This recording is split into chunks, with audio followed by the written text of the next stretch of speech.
And welcome to another episode of the Capital Gains Tax Solutions Podcast, also streamed on Expert CRE Secrets, where we believe most high net worth individuals and those who help them, they struggle with clarifying their capital gains tax deferral options. Not having a clear plan is the enemy.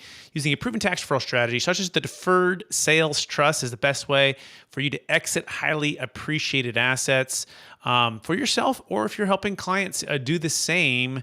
We're here to help you out. Hey, I'm your host, Brett Swarts. In each episode, I'm joined by some of the best real estate, financial, wealth, and business minds in the world, where they share their ideas, deal stories, and inspiration. So together we can make complex tax deferral strategies simple and passive income plans achievable. I'm excited about our next guest. He's a business partner of mine, and he has a wealth of knowledge. He's out of the great state of Utah. But it's a financial planner. He trains CPAs.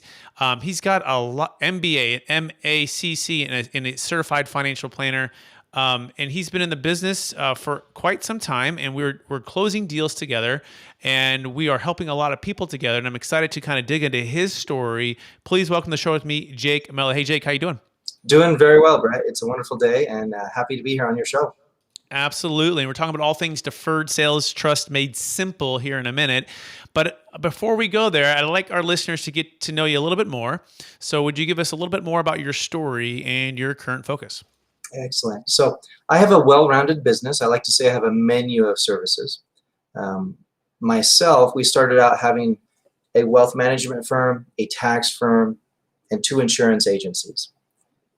Thinking that in order to get all of the clients' advisors on the same page, we had to get them all under one roof. Now, since then, we have grown, and we have been able to work very professionally with other professionals, and we have gone away from a lot of the hands-on work and gone more into the consulting arena. And that has been very helpful, because at the end of the day, there's a lot of people who can do the work, but they may need, for that special client of yours, or that client with a highly appreciated asset, as we're going to talk a lot about here on today's show, they might need a little bit more advice. They might need a little bit more of a national or a global perspective with what they can do for this client, so that they can keep the client, so the client doesn't outgrow them. And that's what my firm now specializes in doing, is helping you keep your clients, retain them. And we come in and we help you provide those higher level services so that your client doesn't outgrow you. And that's been very fun, very exciting. Because of that, I've been instrumental in coaching, teaching, mentoring accounting firms across the country, financial advisors across the country.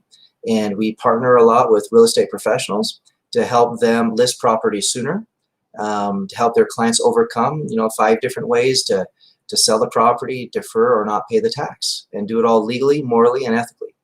I've been a 2-time president of my local chapter of NAFA, promoting moral and ethical conduct amongst professionals. I've just done a number of different things to give back to the community, and I feel like, call it karma, call it what you will. When you're serving others, it comes back to you in a good way, and I want to say that we've all been very blessed and very fortunate because of that. Fantastic. Absolutely. I love that diverse background, and then that niching down and focusing on consulting and helping. It's like, you were the troop on the ground. You became an expert in that. And then now it's serving those experts so they can serve their clients on a higher level. And so that's fantastic. And I want to take one other step back, Jake, and I want our listeners and myself to get a chance to know you a little bit better and more. I want you to go back maybe to the high school days or the college days, right? I know you were in the military as well. So thank you for your service there. But I believe you've all been given certain gifts. Some people call them superpowers. Some people call them strengths. I believe they're God-given gifts, and they've been given to us to be a blessing and help to others. So I'm curious, what are those 1 or 2 gifts you believe you were given, and how does that help how you help and bless people today? It's a very, very good insight there, Brett. This is something that I don't really share with a lot of people. But back in school, back in high school, let's go that far, at a very young age, I excelled in sports, but that was cut short, dramatically short, when I fractured a vertebrae and ruptured 3 discs in my back. I was told I'd never play sports again. And anyway, so that forced me to think beyond sports at a very early age, and to be involved in something else, to participate, to be with people, I decided to get into speech and debate. I decided to be in a couple plays. I decided to do things that were outside my comfort level that I would have probably never experienced had I not had that, you could call it a career-ending experience at an early age. That later on led to, time in politics later on in life, and helped me achieve a lot of really great things.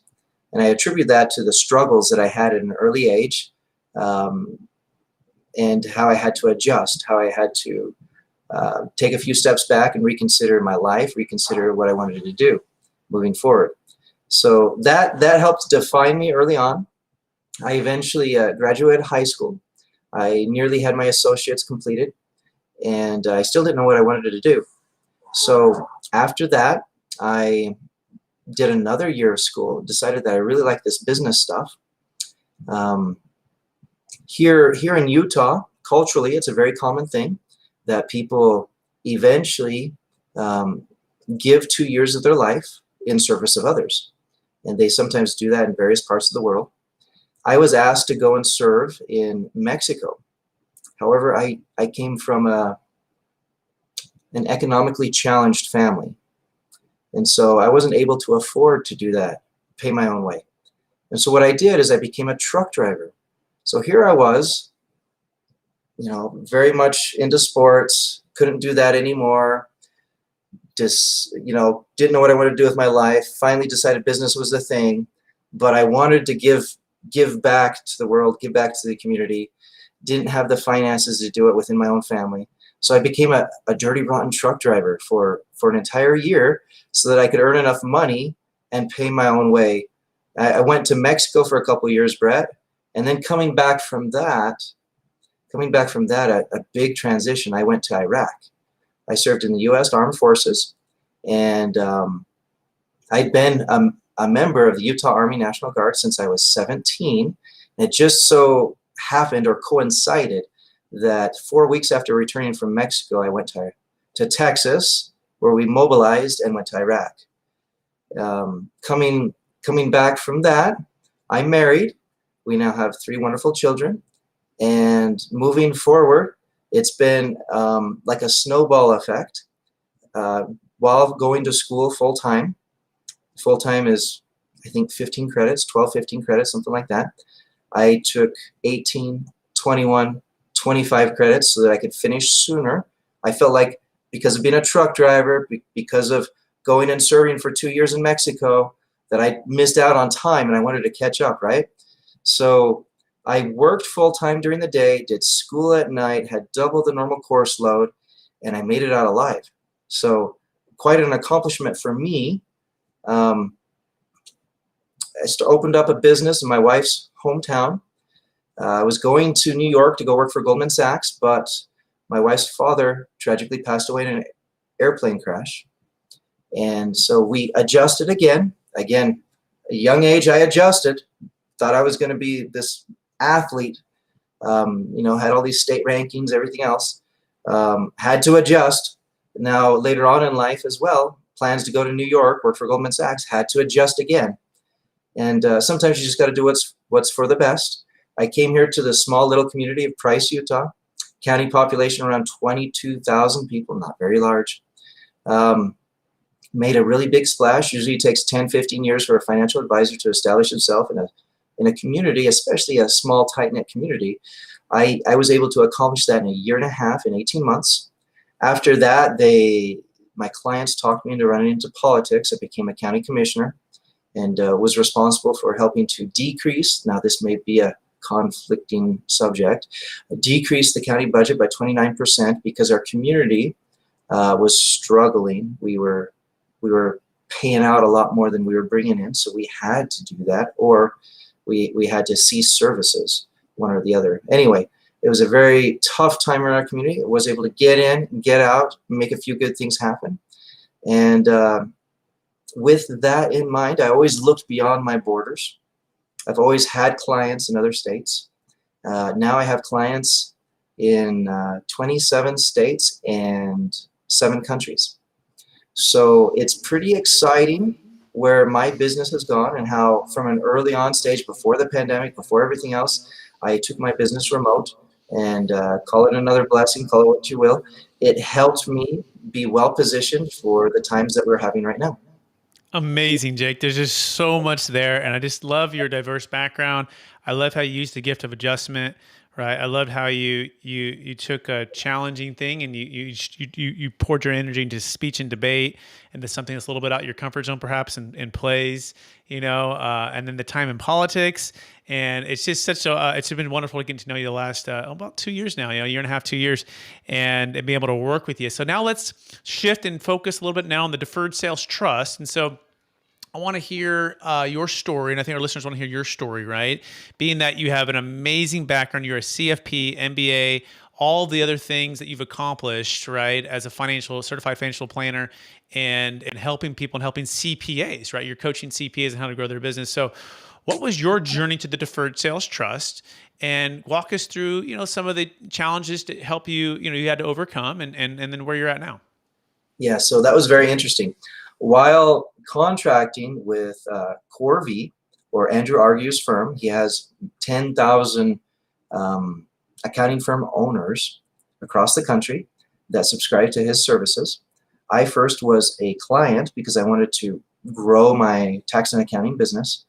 I then, after participating in the group and after always trying to give back and helping other people with financial services, how to combine them with tax and accounting, and I coined the term tax advantaged wealth management within the group. Andrew eventually asked me to co-coach with James Rainwater, who is an individual that started with Andrew in the very beginning. And over the next year or so, I did that. Every Tuesday, we did a Q&A call, and I coached the top 400 of the 10,000 member group, those that paid the highest fees or membership dues to receive the most help. We assisted them with financial strategies that helped mitigate taxes or help decrease overall tax burden, while at the same time build outside assets. And within that period of time of me assisting them, I would receive from CPAs all across the country strategies that sometimes were good, sometimes were bad, and I would have to vet them.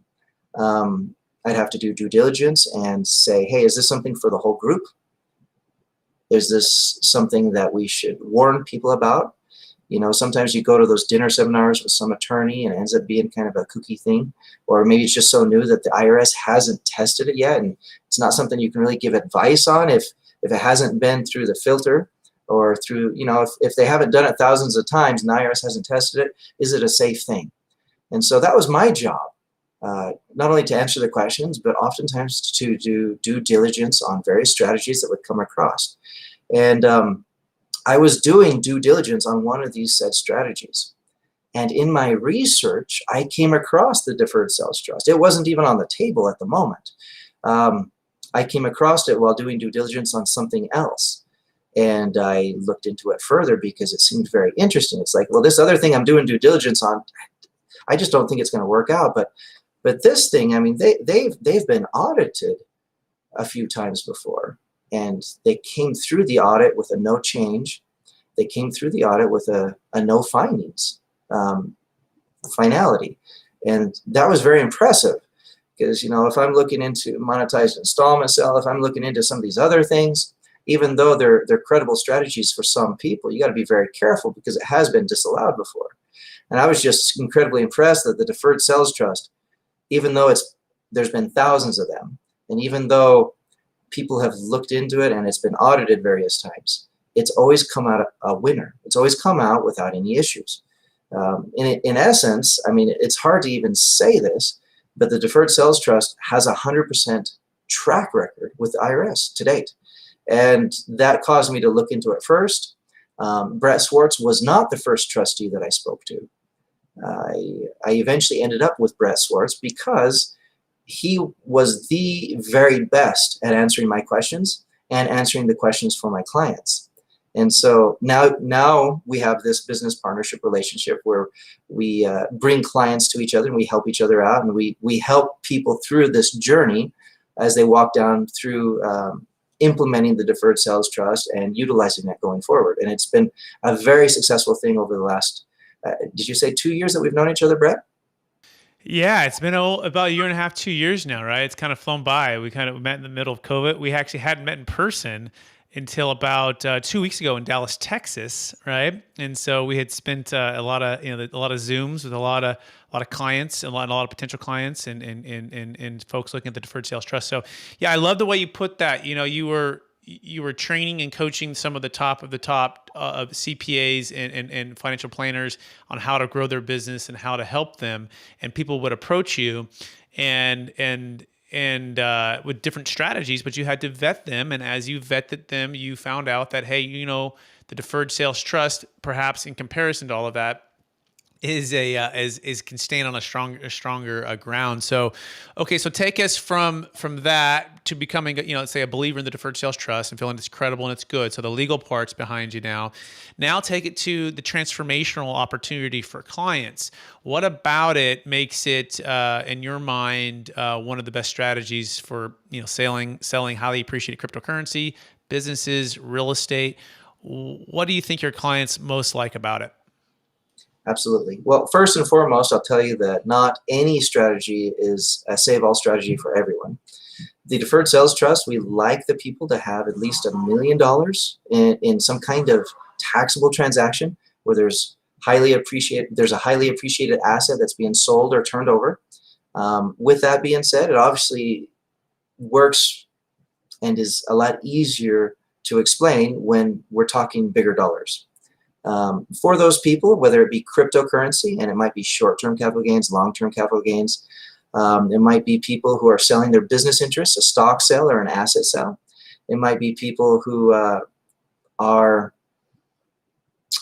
going to receive stock options that they haven't fully taken complete control over those options yet, but they have the possibility of receiving those.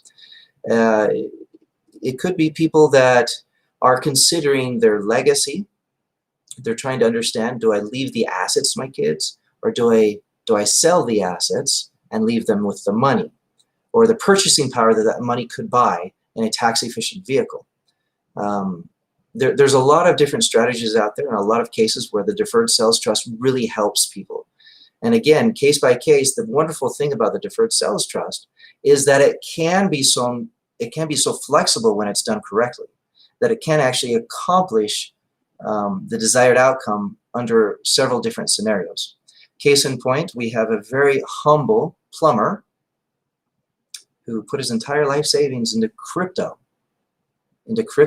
but he did it in a very methodical manner. I mean, it wasn't just throw it and forget it, throw it at the market and forget it. He put it there, and it grew to $10 million, and he was happy, Brett, he was happy to just walk away with half of that after taxes. And it opened his eyes completely when we explained the deferred sales trust, how if we did things appropriately, that he could actually walk away with double what he was thinking. And it just blew his mind, because he was planning and budgeting and mapping out the rest of his life on $5 million. And now acknowledging that he can work with twice that much, he can start a foundation, all these other things that he never thought he'd get to, he can now accomplish. So it became a complete game changer in the life of this individual. And it can in the lives of many other entrepreneurs and business people and people that would otherwise have built-in capital gains. Amazing. By the way, you can learn more about Jake Mellor at alphamarktax.com, alphamarktax.com, and or just alphamark.com, or Alphamark Tax, the best one, Jake? Well, so we have a series of professional service businesses. We have Alphamark Wealth, we have Alphamark Tax, we have Alphamark Insurance, right? We also have Alphamark Capital, where we do fundraising for people that are doing $10 million and above capital projects. I would say for the consulting services, please go to alphamarktax.com. There's a book consultation link there at the very top of the page. Feel free to jump on my calendar or a member of my team's calendar, and we can definitely help you walk down the path. We can find out first and foremost if you're eligible for a deferred sales trust. And of course, eventually we'll be presenting you back to Brett Swarts, should this be an eligible strategy for you. And we can it's a process. We want to make sure that you get into with eyes wide open, that you know from the very beginning how things would end and everything else. And happy to help. Happy for you to bring your advisors, your spouse, your attorney, your accountant, your CPA, your financial advisor, anybody that is considered your advisor. Bring them to the table with you. We can explain it to the whole team, and we can make sure that you make a conscious, deliberate decision about your future rather than leaving it to chance and taxes. Absolutely. And be early is one thing we always say, plan your exit plan now before you exit the actual asset. And because if you don't have a clear plan for where the money is going to go and how you're going to defer the tax, it can be too late. And that oftentimes means the buyer has removed all contingencies, the deal is actually closed, and the funds are sitting in your personal account, or you're past your identification, or you're past your 180 day or day 46. We can save 1031 exchanges, but we've got to make sure we line up properly. So again, you can go to alphamarktax.com to learn more and book a time with Jake. That being said, Jake, are you ready for the lightning round? Let's go. Let's do it. All right. Knowing what you know now, Jake, if you go back to your 25-year-old self, what's the one golden nugget you'd make sure to tell yourself to do? My goodness. Wow. So 25 years old, I would definitely tell myself to be a little more friendly to my classmates. I always felt like it was just important that I did good. But I found over time that when you lift everybody else up, even though it's more work, in the end, everyone does better because of it. Love that. Second question, what's the number one book you've recommended or gifted the most in the past year? This may be very introspective. There's so many books, honestly, that I've sent out to people, Brett, but I oftentimes revert back to a really small, thin book called As a Man Thinketh. Beautiful. Next question. What are you most curious about right now? Right now, curious. I had a client yesterday. This client, we were discussing asset class allocation. So what to invest in. Had a lot of theories, had a lot of fears about the market, didn't really want to be in real estate. And my approach to things like this is, even when the market goes down, there are stocks that still go up. Even when the market goes down, there's ways to invest to help it go up. So it's not so much when we talk asset allocation, yes, it's important to be diversified. Yes, it's important to have some real estate. It's important to have some stocks. Right nowadays, it's important to have some crypto. It's important to have some life insurance. All these different asset classes, they have their importance. They have their role. They have their time, their season. But the most important thing in managing your assets is the communication with your advisor or advisors, and not just the guy who's placing trades, but the person who's helping with taxes. And someone such as yourself, Brett, I mean, Marcus and Millichap, I mean, we need that level of expertise to the table so that people know, when do I invest in a portfolio of real estate versus physical real estate and things of that nature. And so the communication is incredibly key, because money is still there to be made, whether the market's going up or the market's going down, or politicians are saying things or having tweets, or or if there's wars, rumors of wars, and all that other stuff. There's opportunities. Whenever one door closes, one opens, and the people who are able to take advantage of it are those that are in direct communication or constant communication with their advisors. Yeah, very well said. And that's part of our goal, Jake and I, as we work together, is to try to build a dream team, and our strengths complement one another, and our expertise complements one another. And I'm with eXp Commercial, formerly Marcus Millichap, but a multifamily expert specialist, commercial real estate expert specialist, and I'm an investor. So that's like my primary expertise since I was very young, with my dad and rentals and family and building the business with my dad. And so we like to bring that to the table, and then Jake's expertise in securities and allocation and even capital raising. I mean, there's so much there, and our goal is to use the Deferred Sales Trust as that tool to connect all parties as you're selling a highly appreciated asset. Again, you can learn more about that at alphamarktax.com. Next question, Jake, is this: number one quote or theme that you strive to live by? This is something that I used on my business marketing. This is something that I used on my political marketing. This is something that I live by today. And it comes from a very, very old, non-existent life insurance company from like 50 years ago. But I really liked the phrase. And it just talks about making conscious, deliberate decisions about your future rather than leaving it to chance and good luck, so that you can be in control. So, I mean, there's a whole lot there, right? Rather than being passive or having decision paralysis and just letting life affect you, take control of life. Make conscious, deliberate decisions. Don't just make any decision, but get the right advice from people. If you had 10 attorneys in a room, do you think they'd all agree? It'd be the same thing if you had 10 physicians in a room or 10 surgeons in a room. They wouldn't all agree necessarily on the best procedure, the best method, or the best diagnosis based on certain things. I had a friend yesterday that just, wasn't getting what he needed from his doctor, fired his doctor, went to another doctor. They found what was causing all the problems. And, at the end of the day, your advisors, there's nothing to say that they're bad or that they have it wrong, but using the team approach gets you more. It should get you more as long as we're all professional and we're all willing to work on the same page for the client.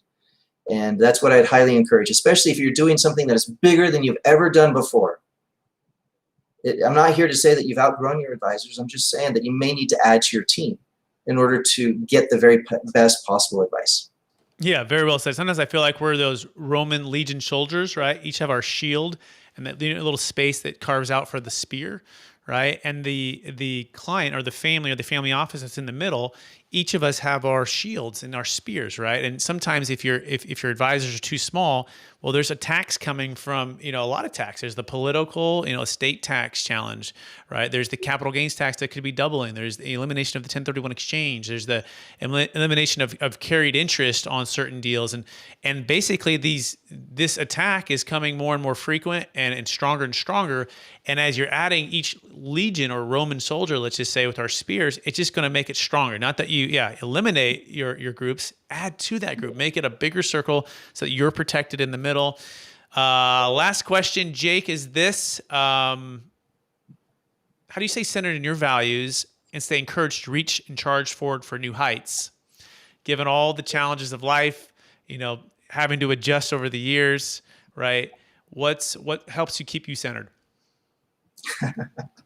Well, Brett, so I am a little bit extreme in the sense that I like to garden. That has nothing to do with anything that we've talked about other than I help people through sometimes very intense situations. Sometimes when there's a legacy left to 7 children, they all want to go different directions. It can be hard to get everybody on the same page.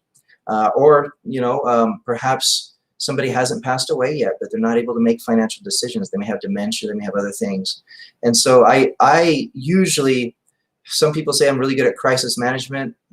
I'm really good at helping. Somebody told me the other day that I'm this master deal maker, master negotiator. I bring people together. I'm the e-harmony between projects and fundraising, or I'm the whatever, right?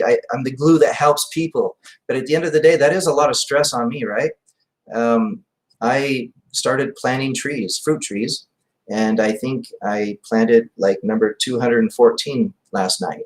So I definitely like, what do I do with 214 fruit trees? I give the fruit to my neighbors, right? It's just something that I like to do, something that I enjoy doing. I like to see things grow. I like to see things green. I live here in Utah. We're commonly known as a desert. And I like to make, whether it's people or plants, I like to see things grow.